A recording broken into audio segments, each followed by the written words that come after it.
Tell me of a time recently where you freaked out, you panicked, and you didn't handle yourself well. And I know it's probably a place that you don't want to go back to.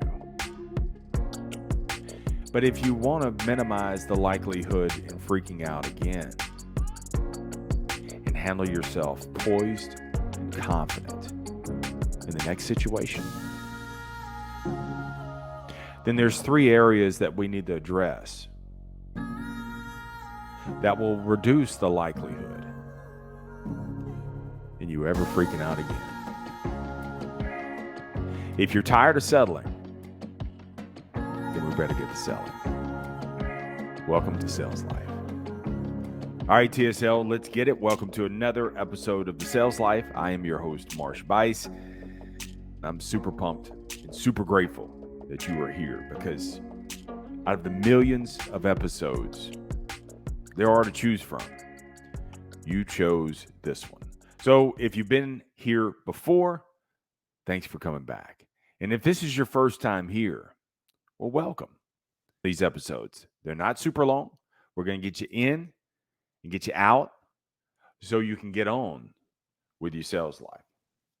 So let's talk about something that is all too familiar for all of us, and that's panic. When panic sets in. And panic sets in 3 kinds of ways. A, you weren't prepared. B, you lacked experience.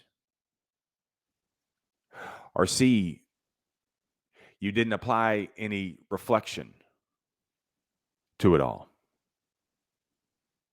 It's no wonder you freak out. You have to think of success as 3 legs on a stool. And each one of those legs is being prepared, it's experience, and it's reflective thinking. And I don't think we dissect the instances when we didn't handle ourselves well or we freaked out. Because we just think sometimes, man, it's just going to one day kind of fix itself. Or we get into the woe is me land where we say, oh, I'm just not meant to be. But walk with me. We're going to break each legs of these stools down so that way you can apply these legs back to your stool and you'll be sitting pretty. So the first thing is you got to be prepared. Yes, you do have to be prepared. You cannot go throughout your life. You can't expect to do anything well professionally if you don't have some sort of level of preparedness. So stop winging it. Now, I will say this. If you're prepared, there are instances where you can wing it because there are going to be instances that you come into that you're unfamiliar. But because you're equipped, you can handle yourself in the situation. May not be perfect, may not be silky smooth, but you can still handle yourself and get through that layer, which causes you to have experience. When it comes to preparedness, think about it like this. I live in Southwest Louisiana. I'm just a few miles, I'm a jog away from the Gulf Coast.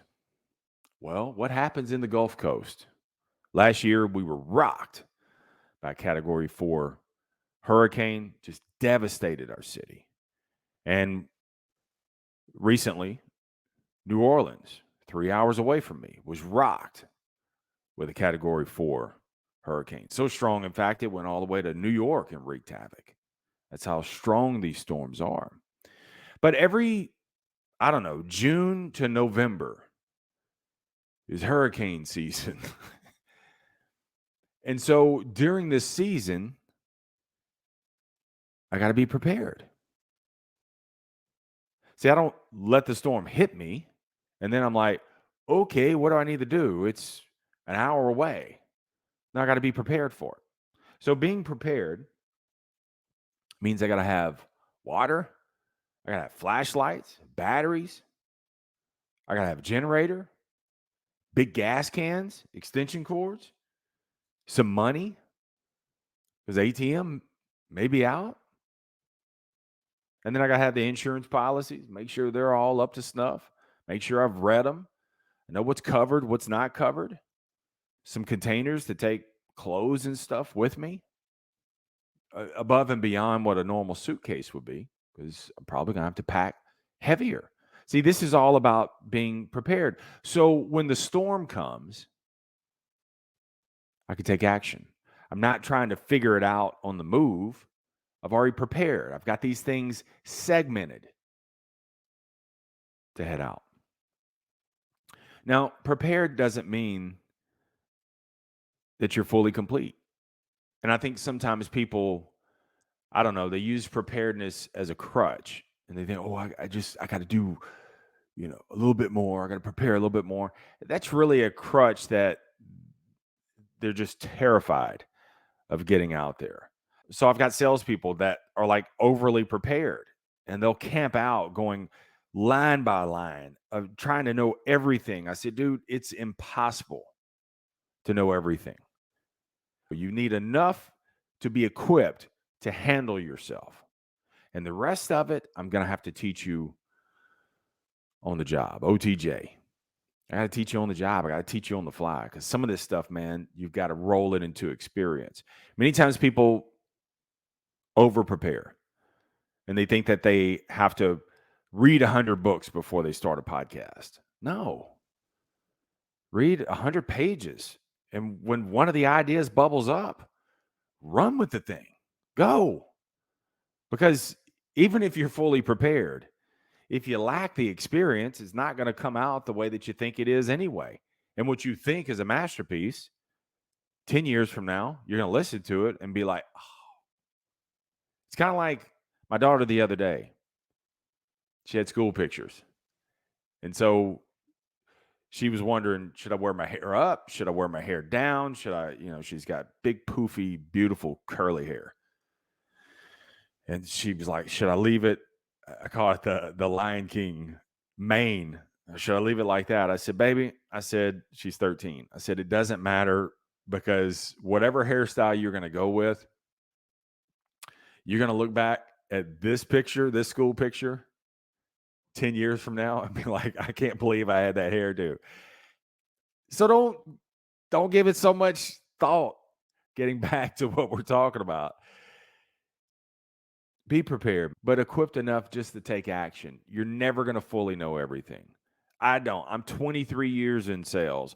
I'm 48 years in life. I don't know everything, but I'm ready because every day, man, I'm a little bit more prepared. Now we got to push off because now that you're prepared, that's only one leg of your stool. That's only 33% of your success. Now comes the bubble guts time where you're a little queasy. You got to get out there and get some experience underneath your belt. Arnold Schwarzenegger said the key to his success was reps, reps, reps. Took reps. Got to take reps. You're a battleship. And the battleship was not made to sit in the dock and welcome tourists. No, the battleship means that you get out there in the tumultuous waters of life and you get slapped around a little bit. You get backhanded a little bit. You get kneecapped a little bit. You get your legs taken out from underneath you. And it means that you take some losses. You take some hits. But because you're prepared, you can power through with the little that you know. Here's what's interesting. You came in bringing whatever level of experience, even if the experience isn't the same situation as before, you're able to carry some sort of baggage of experience over. And so now here's what's beautiful about life is you come out the other side and gain more experience. Now you're even a little better. You may not like the result. You may not like how you handled yourself, but you're better. But you won't be better and you won't realize you're better until you apply the last leg of your stool. And that's reflective thinking. This is where people mess up, man. Most people prepare themselves, they get experience, they get the ass handed to them a little bit, and they go right back in to finding more experience. Experience. And they wonder why they have diminishing returns. And then they throw their hands up and they go back to their old mediocre job in a mediocre neighborhood, hanging out with old mediocre classmates, and say, well, I tried. It's because you didn't apply reflective thinking to your situation. I cannot stress how important reflective thinking is. And this is like your homework. You know, in school, the teacher says, hey, we're going to go over some things in class. There are things that we didn't get to that you're going to have to take home, and I won't be in front of you. And I need you to sit down and think and wrestle with it a little bit and figure it out and come up with an answer, and we'll check it tomorrow. I think many times we take the same approach to our lives as we did the homework in our classes. You didn't like doing the homework. You put very little effort into it, if at all, and you just hope you're not going to get a grade for it. You always like to pick the teachers that don't grade your homework. And if it's not graded, then that means I don't have to do it. That's what we do in our lives. And we say, oh, I'm not getting a grade for it. I'm not getting paid for it. So we show up the next day. A new assignment comes called Tuesday, Wednesday.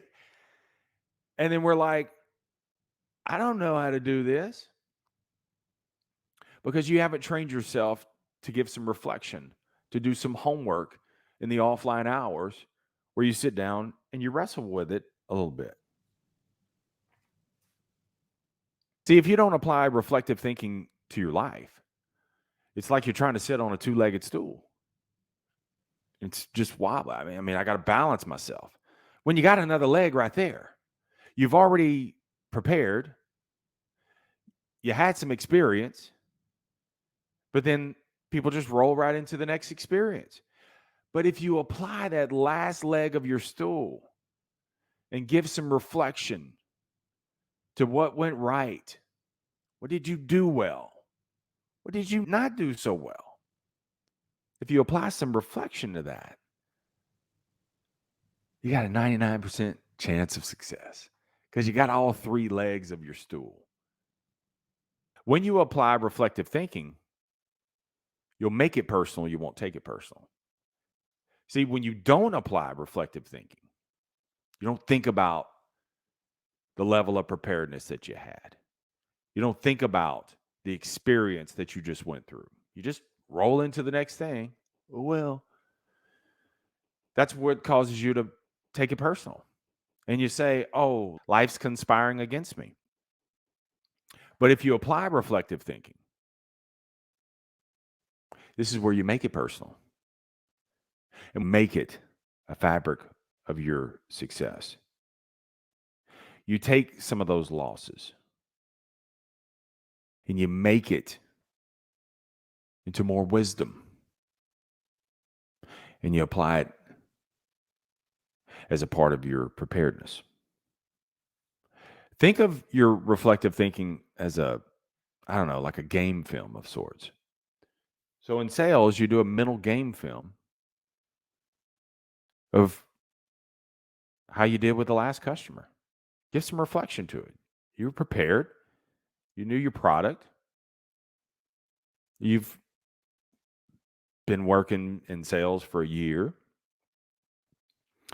But this one just didn't come out right. Give some reflection to that. Even if it went perfect and you made a sale, reflective thinking. So give some thought to it. How did you handle it? What were the disconnects? What were some things that they asked you that you could not answer? How did you handle the phone call? You got off the call and you didn't have a call to action. They said, "Oh, we'll let you know," and you hung up.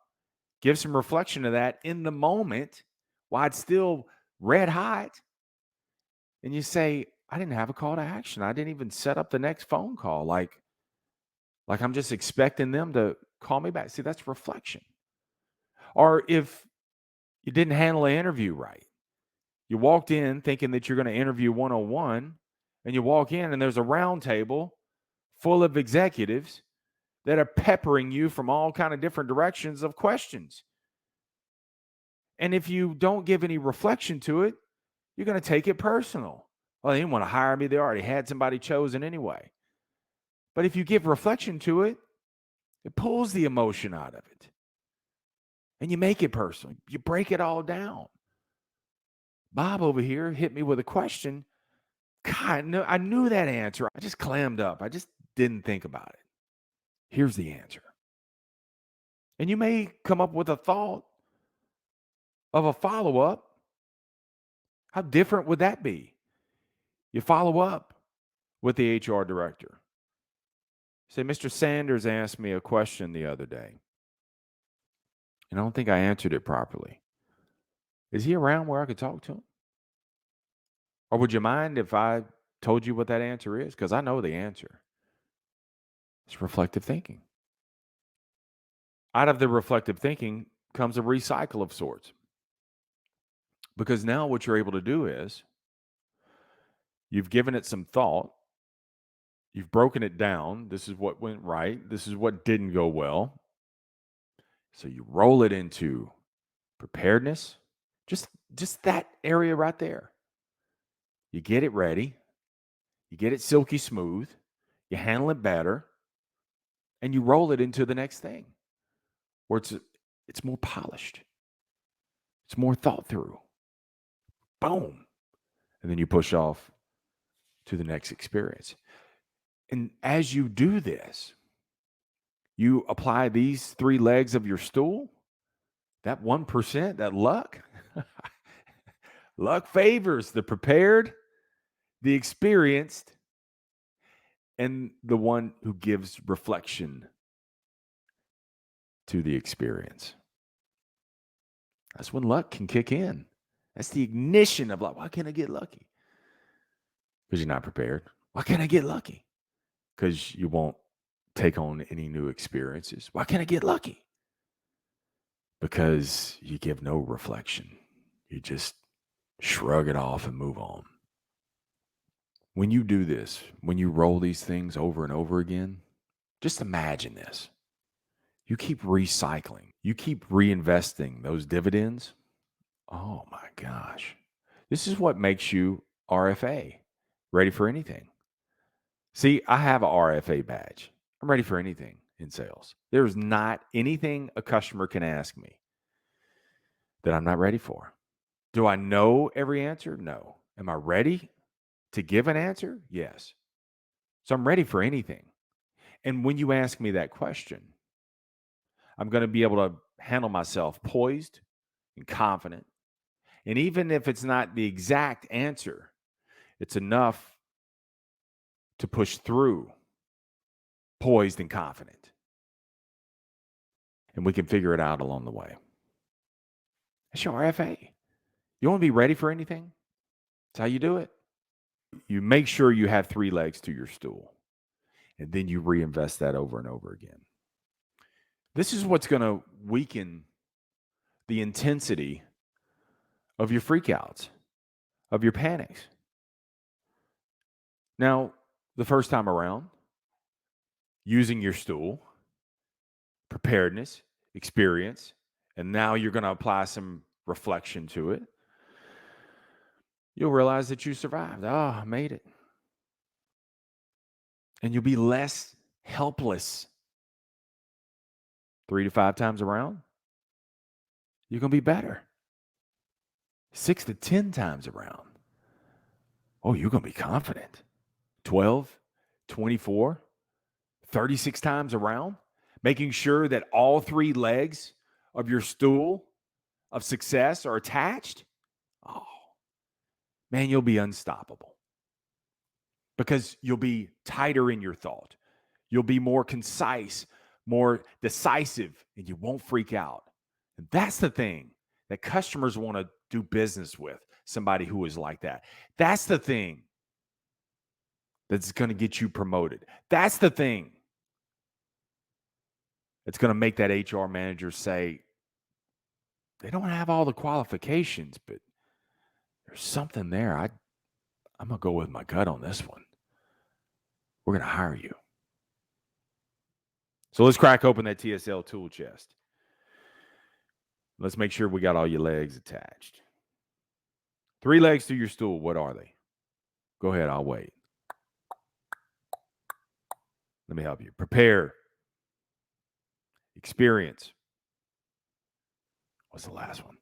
Reflective thinking. Rinse and repeat. Over and over again. Now tell me of a time that you freaked out recently. And which one of those legs were you missing? Let me know which one of those it is. And speaking of that, I'm not just saying that, you got a way that you can connect with me now. Go to marshbuice.com. I'm going to spell it for you. MarshBuice. Looks like juice with a B in front, but the U is silent, so it's Bice. Marshbuice.com. You will find over 600 episodes of The Sales Life.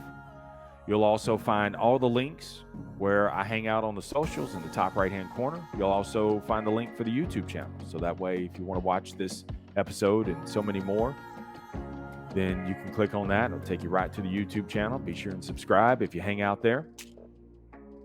And then also in the bottom right-hand corner is a microphone where you can leave me a voice message. I'd love to hear from you, how your progress is going, what's been going on in your life. And also, if you have a book recommendation or some ideas for the sales life, I'm all ears. I'm no hair, but I'm all ears. And I'd love to hear from you on that. So let's get out of here. Remember this, the greatest sale that you will ever make is the sale you own you, because you're more than enough. Stay amazing. Stay in the sales life.